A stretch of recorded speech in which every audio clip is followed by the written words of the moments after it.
In this video, I'm going to show you how to reset Canon Pixma TS3720 printer, and you can follow it for the TS3700 series printer. First we go to the printer display panel. To disconnect this printer from the previous Wi-Fi and to connect it with the new Wi-Fi, you have to press and hold the button on the printer display panel. You will see there is a button here with two overlapping circles. Press and hold it for 3 seconds and then release it.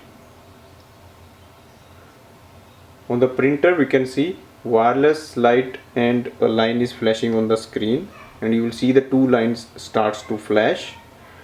Also the power light is flashing. That means your printer is disconnected from the previous Wi-Fi and now it is ready to connect with the new Wi-Fi network.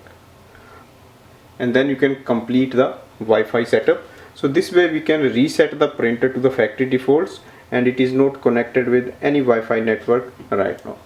Thanks for watching.